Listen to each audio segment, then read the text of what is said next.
बीज भाजून केलेलाही आम्हा जन्म मरण नाही. आकारासी कैसा ठाव देह प्रत्यक्ष झाला देव. साखरेचा नभे ऊस साखरेचा नभे ऊस आम्हा तैसा गर्भवास. आकारासी कैसा ठाव देह प्रत्यक्ष झाला देव. तुका म्हणे अवघा जोग सर्वा घटी पांडुरंग. आकारासी कैसा ठाव देह प्रत्यक्ष झाला देव. सर्वांनी टाळी वाजून भजन करा विठ्ठला. नमो विठ्ठला राजया पांडुरंगा. नमो रुक्मिणी माऊली ज्ञानगंगा. नमो पुंडलिका नमो चंद्रभागा. नमस्कार माझा रुक्मिणी पांडुरंगा. पांडुरंगा करू प्रथम करू प्रथम नमन. दुसरे चरण संतांची या त्यांच्या कृपादाने कथेचा विस्तारू. बाबाजी सद्गुरु दास तुका जयांची केली स्मरण. होय सकळ विद्यांचे अधिकरण तेची वंदू श्री चरण श्री गुरूंची ते नमस्कारून आता. ओम नमो ज्ञानेश्वरा. करुणा करा दयाळा तुमचा अनुग्रह लादलो. पावन झालो चराचरी मी कळा कुसरी काहीच नेने बोलितो वचने अति भाविका. तुमचा अनुग्रह लादलो पावन झालो चराचरी. श्री संताची ये माता चरणावर संताची माता चरणावरी साष्टांग ही करी दंडवत. प्रस्तुत कीर्तन रूपी सेवेकरता घेतलेला अभंग महाराष्ट्र भूषण जगमान्य संत देवमान्य संत वैराग्याचे मूर्तिमंत पुतळे श्रीमंत श्री तुकोबराय यांचा असून या अभंगाच्या द्वारे जगद्गुरु तुकोबराय या मृत्यू लोकामध्ये ज्याचा जन्म झाला, मग तो स्त्री असो का पुरुष असो, ज्याही व्यक्तीचा जन्म झाला त्याही व्यक्तीला जगद्गुरु तुकोबराय उपदेश करतात आणि स्वतःचं मरण अमर कसं करून घ्यायचं याचं प्रतिपादन करतात. विठाला विठाला विठाला विठाला. सेवेला सुरुवात करण्यापूर्वी थोडासा परिहार द्यायचा, तो म्हणजे असा. हे कीर्तन सप्ताहातलं नाही, हे कीर्तन सप्ताहातलं नाही, हे कीर्तन बारशाचं नाही, हे कीर्तन पाचवीचं नाही, हे नैमित्तिक कीर्तन आहे. कशाच्या निमित्ताने हे कीर्तन आहे? आपल्याच गावातील म्हणलं तरी चालन, पाहुण्या असल्या तरी आपल्याच गावातील ज्येष्ठ आजीबाई कैलासवासी पार्वताबाई त्र्यंबक तळेकर. काय योग आणला तुम्ही, महाराज बी तळेकर आणि गेलेल्या आजीबाई बी तळेकर. त्या आजीबाईच्या उत्तर कार्याच्या निमित्ताने हे कीर्तन आहे, हे नैमित्तिक कीर्तन आहे. उत्तर कार्य कशाला म्हणायचं, वर्ष श्राद्ध कशाला म्हणायचं, त्याचं चिंतन आपण आता अभंगात पाहणार आहोत. पण आपल्या आईच्या ऋणातून उतराई होण्याचा त्यांच्या मुलीचा हा प्रयत्न आहे. इथं फक्त तळेकर महाराज आहे, बाकी कोणी तळेकर या परिवारात नाही. बाकी कोणी पाबळे असेल, मला वाटतं ज्याने या कार्यक्रमाचं आयोजन केलं त्या आजीबाईच्या चारही मुली लक्ष्मीबाई सोन्ने, ममताबाई कडूळ, रामकोरबाई पाबळे आणि सरसाबाई पाबळे, बरोबर आहे नाव? हा. मग आजीचे नातू असतील, आजीचे पंतू असतील, आजीच्या चारही मुली असतील. महाराष्ट्रभरात रोज कीर्तन फिरतो मी, हे सगळे भजनी रोज कीर्तन पाहतात यूट्यूबला. पण माझ्या आयुष्यातलं 13वीचं पहिलं कीर्तन आहे की त्या आजीला मुलगा नसताना मुलीने कीर्तनाचं आयोजन केलं. विठाला विठाला. रोज फिरतो आम्ही. मग कोणला 4 मुलं आहे, कोणला 3 मुलं आहे, कोणला 2 मुलं आहे, कोणला 1 मुलगा आहे, कोणला 2 मुली आहे, कोणला 2 मुलं आहे. पण महाराष्ट्रात पहिलं गाव आहे आणि पहिल्यांदाच कोपर्ड्यात कीर्तन आहे. तसं कोपर्ड्याचे सगळे महाराज मंडळी, गावकरी मंडळी हुशार आहे. ते जवळचे महाराज याच्यामुळेच हातचे ठेवले त्यानं, म्हणजे मध्ये कामं आलं पाहिजे.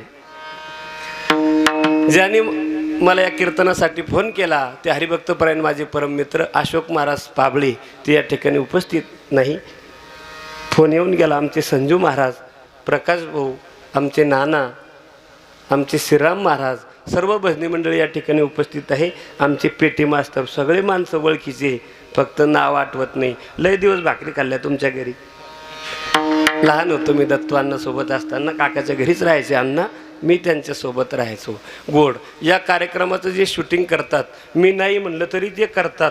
ज्यांना आवड आहे, देशभक्तसुद्धा आहे आणि देवभक्तसुद्धा आहे, आवड आहे त्यांना. आमचे बोर्डे साहेब या ठिकाणी उपस्थित आहे.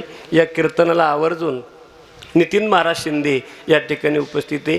गोड ज्यांचा आवाज आहे भागवत महाराज लोखंडे या ठिकाणी उपस्थित आहे. आमचे पवार बाबा गावातील सर्व भजनी मंडळी. हा माझा गोड आवाज तुमच्यापर्यंत पोचतो ज्यांच्यामुळं बलदेवदास साऊंड सिस्टम पाबळीस आहे ना, मी सोडून सगळे पाबळीचे आता इथं. हां गोडे आपण सगळे पाहुणे. ज्या मुलींना आईच्या ऋणातून उतरे होण्याचा हा त्यांचा छोटासा प्रयत्न आहे. मुलगा नसला तरी मुलाची या युगामध्ये मुलगी आता उणीव भासू देत नाही. मग त्या आजीच्या चारही मुली असो का आपल्या कोणाच्या बहिणी असो का आपल्या कोणाच्या मुली असो, मुलगा सगळं कार्य करतो असं नाही. आता मुली सगळ्या कार्य करू शकतात, कारण शासनानं सुद्धा त्यांना जास्त अधिकार दिला. आणि का करू नये? जीवन जगत असताना ज्या आईवडिलांना आपल्याला जन्माला घातलं, मग गरीब असला तरी तेच आहे आणि श्रीमंत असला तरी तेच आहे. महाराज म्हणतात आपण आईवडिलाच्या ऋणातून उतराई होण्याचा आपण प्रयत्न का करू नये? तसं तर आईवडिलाच्या ऋणातून कोणाला उतराई होता येत नाही असं विधान आहे. आपल्या अंगाचं जर कातडं काढलं आणि आईवडिलाच्या पायात घालायला जर चप्पल बूट जोडा शिवला तर आईवडिलाचे उपकार आपल्याकडून फिटत नाही. अनंत आईवडिलाचे उपकार असताना आपल्याकडून उपकार फिटणं शक्य नाही, पण फिटतच नाही म्हणून प्रयत्न करायचा नाही का नाना? करायचा. म्हणून गोड या कार्यक्रमाचं आयोजन केलं. कीर्तन ऐकत असताना दोन प्रकारचे लोक कीर्तनात असतात, तुम्हाला सगळ्यांना ज्ञात आहे, पण यायला सांगतो आजचे दिवस. दोन प्रकारचे लोक कीर्तनात असतात. वारकरी संप्रदायामध्ये 12 शास्त्रकार आहे, 6 शास्त्रकार आस्तिक आहे, 6 नास्तिक आहे. पटलं तर पहा. खूप कीर्तन ऐकले तुम्ही, पण हे निमित्तिक कीर्तन आहे. हे सप्ताहातलं कीर्तन नाही, हे विनोदाचं कीर्तन नाही, हे बारशाचं कीर्तन नाही, हे उत्तर कार्याच्या प्रित्यार्थ कीर्तन आहे. राहू द्या, नंतर घेतो, सांगतो मी तुम्हाला जे जे लागन ते काही टेन्शन घ्यायचं नाही. महाराज म्हणतात वारकरी संप्रदायामध्ये 12 शास्त्रकार आहे, 6 शास्त्रकार आस्तिक आहे आणि 6 नास्तिक आहे. कुठल्याही प्रकारच्या मंडपामध्ये, कुठल्याही कीर्तनामध्ये, कुठल्याही कार्यक्रमामध्ये 2 प्रकारचे लोक असतात. इथं 2 प्रकारचे लोक आहे. फक्त मी नावं सांगत नाही तुम्हाला, ते फक्त मला कळतं म्हणून तर मी कीर्तनकार आहे. तुम्हाला ते लक्षात येणार नाही. इथं 2 प्रकारचे लोक आहे नाना.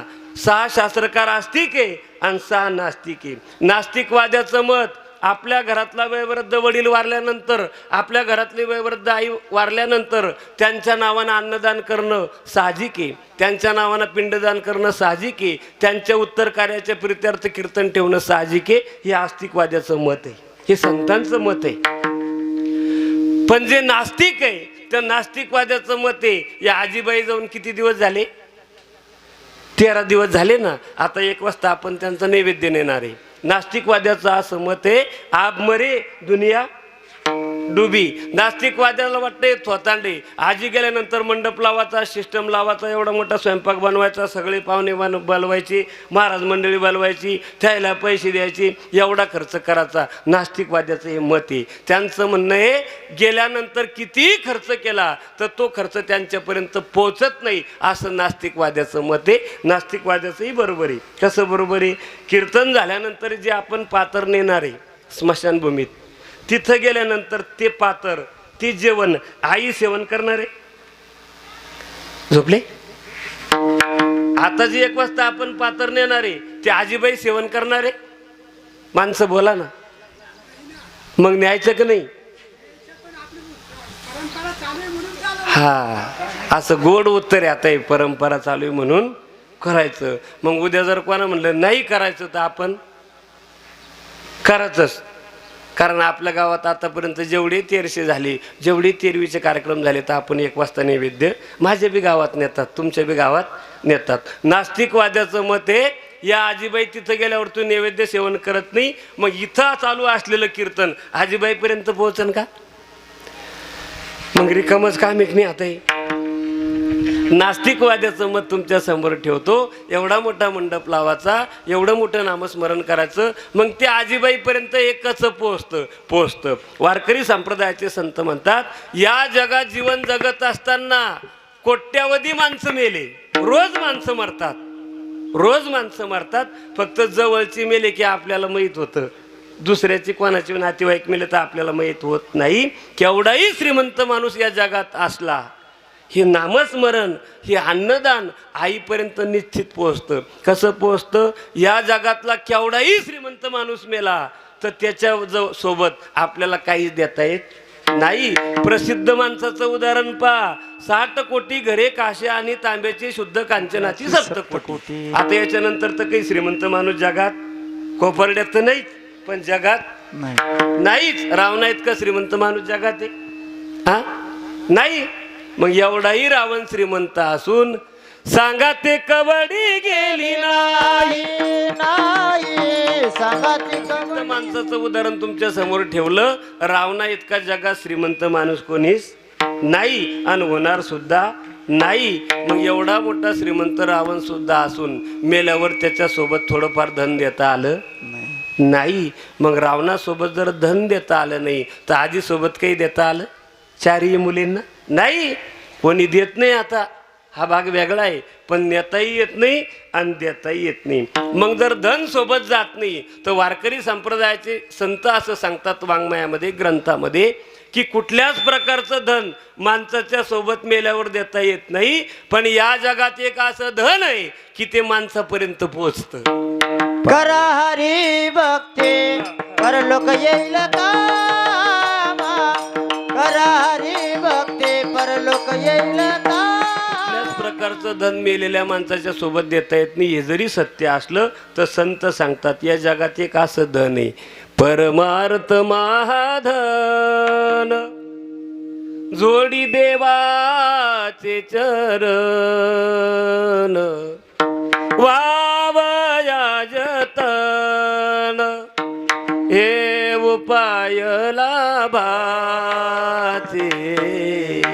परमार्थिक क्षेत्रामध्ये असं धन आहे की ते धन माणसापर्यंत पोचतं. पायोजी मैने राम रतन धन पायो.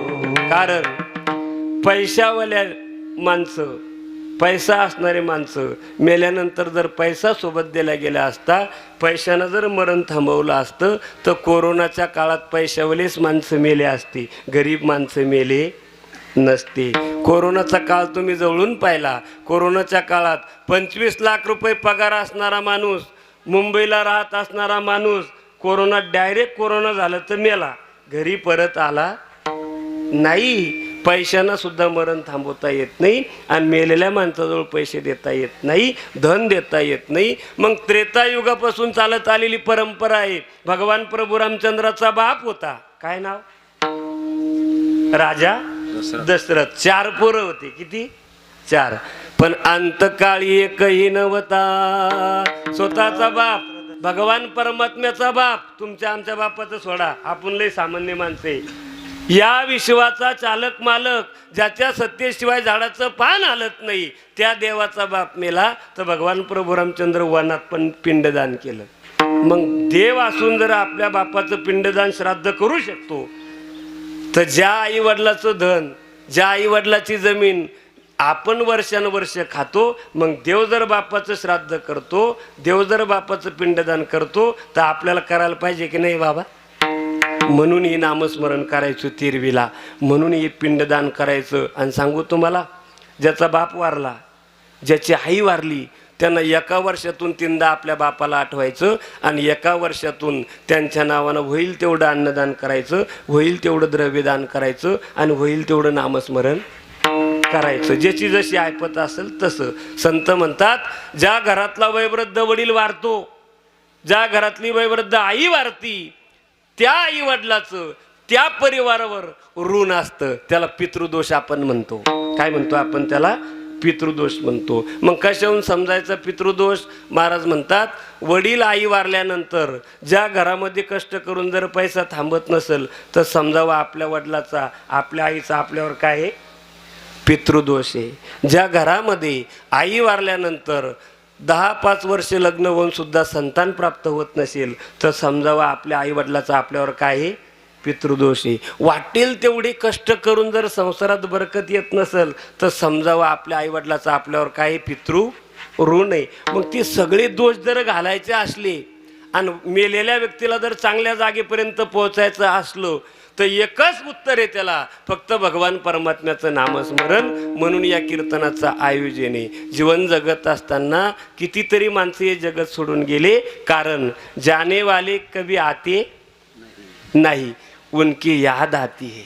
कितीतरी माणसं मेले, घरातला माणूस मेल्यावर परत येत नाही, पण त्यांची आठवण झाल्याशिवाय राहत नाही. आता ह्या 4ही मुली त्यांच्याजवळ राहत होत्या नाही राहत होत्या मला माहीत नाही, तो माझा विषय नाही. पण कोणाची आई वारली आणि कोणाचाही बाप वारला तर आई वडील थकलेले काहीच करत नसतात, पण ते जे करतात ते जगातल्या कुठल्याच माणसाला करता येत नाही परिवाराकरता. का?